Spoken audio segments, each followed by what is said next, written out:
Ronnie, I know you've made a lot of musical friends over the years, and I'm sure some of your blues heroes have become your friends as well. Who are some of those people that you've had a chance to get to know? Well, I feel very blessed about all that because I got to become friends with and live amongst people like Coco Taylor, who helped me a great deal and in my youth, and when I started out.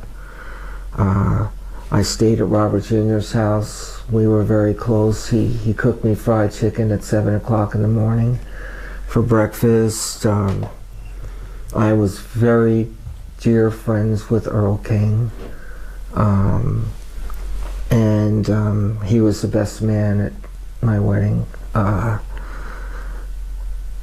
I was very, very close with the original Fabulous Thunderbirds, especially Kim Wilson and Keith Ferguson and Jimmy Vaughan. I lived with all three of them for my time in Austin, Texas. I mentioned Big Walter, Eddie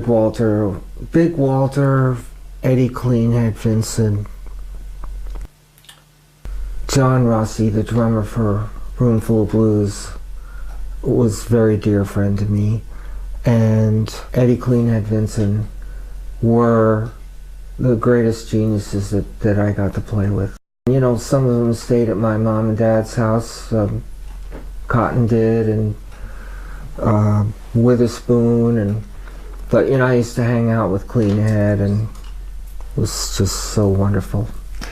Such precious memories, I'm sure, considering so many of those geniuses are gone, no longer with us. Your guitar playing as a guitarist is much more evolved than just a guitar style. I think you mentioned so many other players, harmonica players, singers, horn players. To develop your own style, you kind of rolled in a lot of different kinds of playing and different kinds of music, I think. Yeah, well, very early on, I'll tell you, I don't know if it's musical ignorance or anything, but I never was able to play anybody else's stuff. I just could not do it, and that helped me. Maybe that was something from God. I did listen to Otis Rush and Magic Sam and people like that.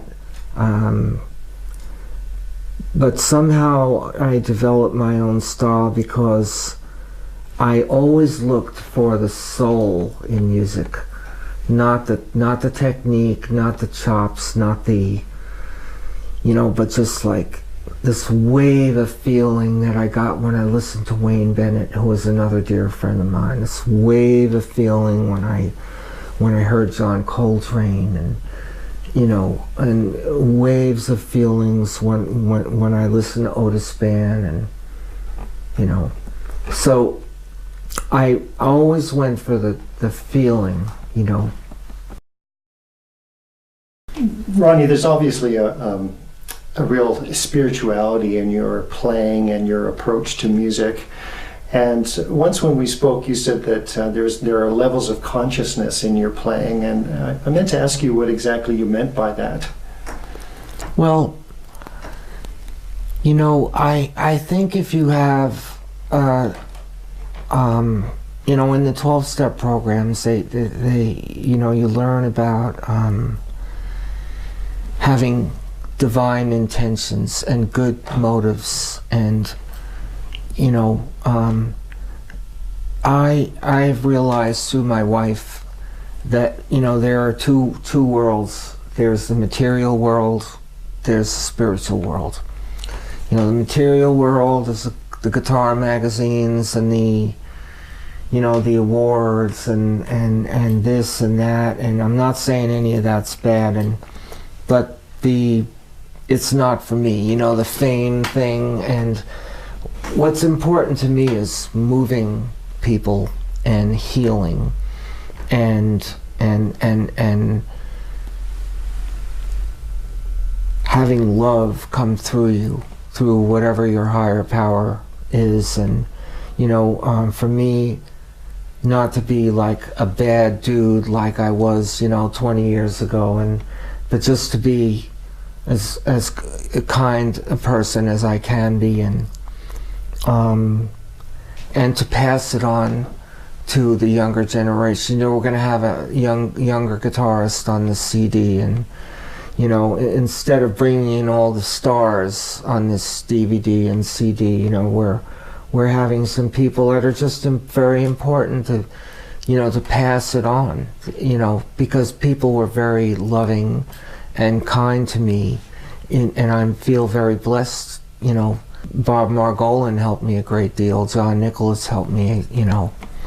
They saw something in me. Duke Robillard was, you know, passed it on to me. So I want to be that channel too for the younger musicians, artists. Do you see your life in different stages? You've overcome a lot of obstacles, physical obstacles, and now you were talking about the spirituality of the, you know, the music that's kind of it's evolved to that. I take it. It didn't always start that way and reach that level of consciousness for you, did it? When you started, you weren't quite at that point, were you? No. I had a big ego and low self-esteem, and because I was drinking and drugging, you know, for 18 years. And I thought I was a pretty cool dude, and really my playing didn't have, it was like gray. My playing was gray. It didn't have the sunlight. It didn't have, you know, power of higher power. And now everything feels clear, and I'm a clear channel. I think the audience feels that. And I'm with a beautiful band who has hung in there with me through my bouts of depression, and you know, I've been clean and sober for 18 years. So, you know, things are a day at a time, and you know, I have good days and sometimes better days. Sometimes days are hard, but we're really trying to come out and play more now. I mean, I know I'm not going to be touring this year or anything, but who knows what might happen. My drummer producer Lauren is always telling me we should go to Chicago. You know, so maybe I'll make him happy with that sometime. I think that's one of the reasons why you wanted to do this DVD, is right. Because you really haven't traveled very much or no. played too often, really. No, but I did for 25 years. You know, I feel like I gave everything I had to the world, you know, for 25 years, while other people stayed home and raised families, and you know, I don't have any children, but when I came down with diabetes, and I just said, you know, I need some time to heal and think about music and think about how I can be the best human being I can be, you know. I know you've been contributing to your own community that way too. You give some guitar lessons, you work with young people. Yeah. And you know, I also can't stress the importance of the band that I'm with. They're really all beautiful people and very supportive of me, and you know, we don't work very much sometimes, you know, and they've all hung in there with me. So I know that they're feeling this spiritual thing too. We're all together as a family, that they keep coming back to wanting to do this music. Is there anything else you'd like to say? Yeah, very importantly, I'd like to say that if you're watching this anywhere, that you don't have to live a life of drinking and drugging to be an artist. You know, you don't have to kill yourself with that stuff. You can have a good life, you know. It's there for you.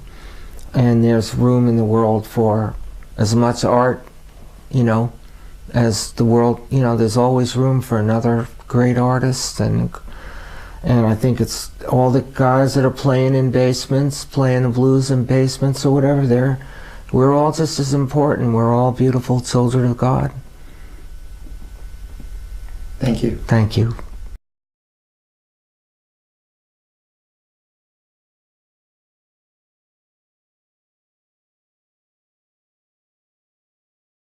Let's see.